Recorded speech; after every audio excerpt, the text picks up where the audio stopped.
Debbie and I went up to Ouray, Colorado. She's never been, and I used to live there and absolutely loved it. It's the only place I've ever felt at home in my whole life. And then we ate at the Thai chili restaurant. I had a fried tofu with peanut sauce, and it was delicious. That was one of my favorite dishes when I did live there.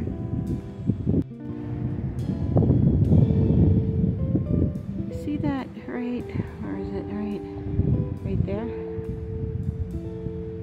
When I lived here, a big boulder fell off that wall and landed in a lady's yard. Ouray Brewery right there. This is the best quinoa salad and mandarin dressing.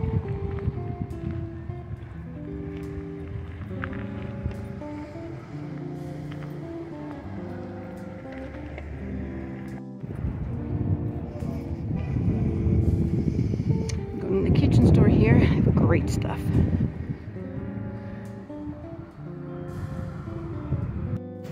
This is just a quick video. I just saw a storm was coming in, and we're just going to head back home.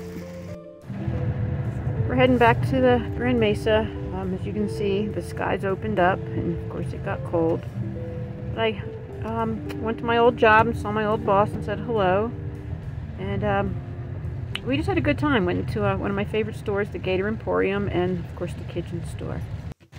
Ouray has quite a few hot springs, and they have a town pool right here on your left-hand side. But they use chlorine. It defeats the purpose of the minerals in the water from the hot springs.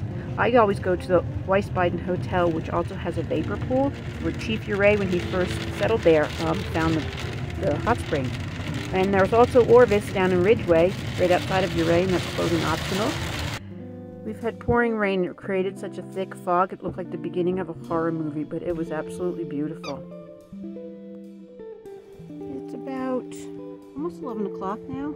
And it's still foggy, dreary, wet, damp. You name it. That's what it is.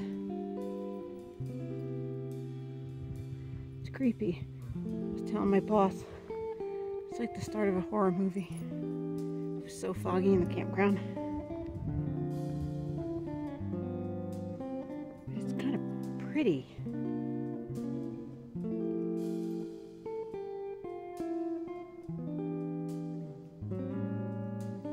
Up here. The 2 campers left.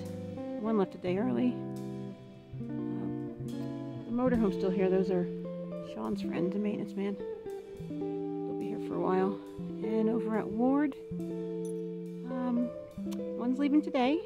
They probably already left. And there's an older gentleman. He's here for 2 weeks, and he left the other day, but left his trailer. Really have no one to have to worry about, because Sean's friends he's taking care of them. This is my morning. Creepy. It's like winter right now. It's my paper marshmallow. It's 42 degrees out. I come over to Debbie's and she's trying to stay warm by the fire. We didn't have any kindling or fire starter or an axe.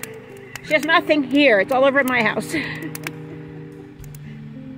We're burning damp toilet paper. Hey, it's working. It's getting there. Yeah. Well, we got Debbie's fire going with no axe, hatchet, whatever. No kindling, nothing. We used 2 rolls of toilet paper, a white box, and a roll of paper towels, and some damp wood. But look at that. It's going, and it's warm, and we're drying the other wood out.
Owen and I are over at Ward Way.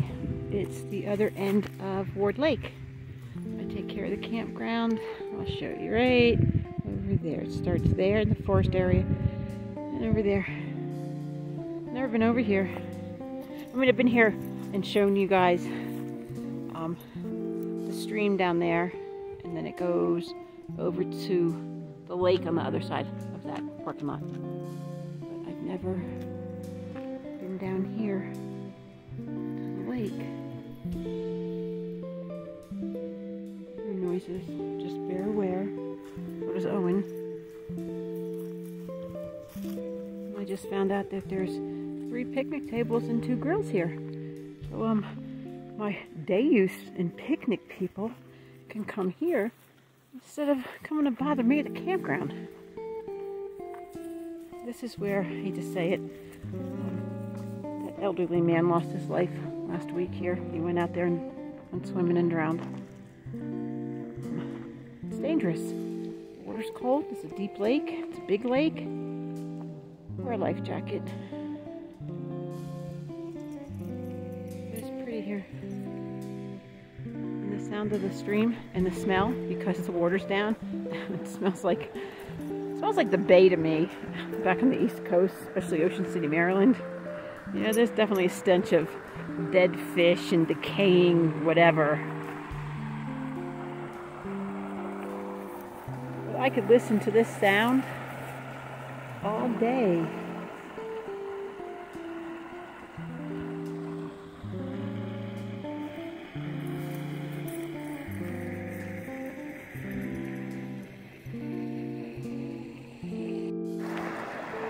It definitely smells brackish.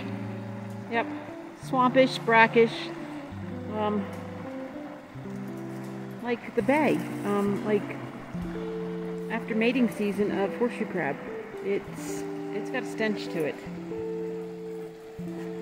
I guess the water's used to coming way up here, and you can see all that brown is like covered with muck.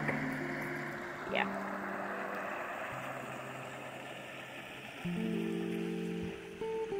It's about 6 o'clock at night. There's 2 cars here, and I don't see any people. I don't know where they are. But I'm taking Owen for a walk. I've really been slacking on his walks lately since I took over the other campground. And in the morning, it's just been too cold. But he did see, Sean got back, the maintenance man, went to Moab for the weekend. And we were walking by when he let his dog Izzy out this morning. So Izzy doesn't play much. She's kind of like my Elliot. So Owen, though, he started running around in circles around me, and he let out a whole bunch of energy. So I was happy for that.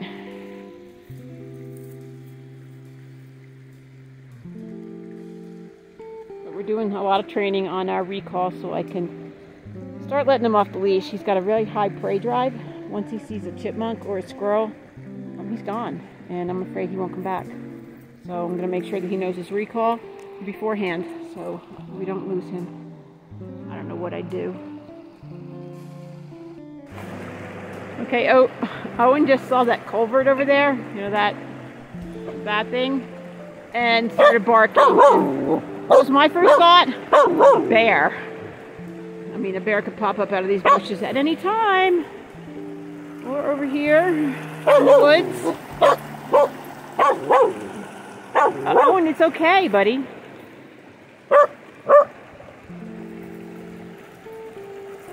I'm glad he barks when he's supposed to.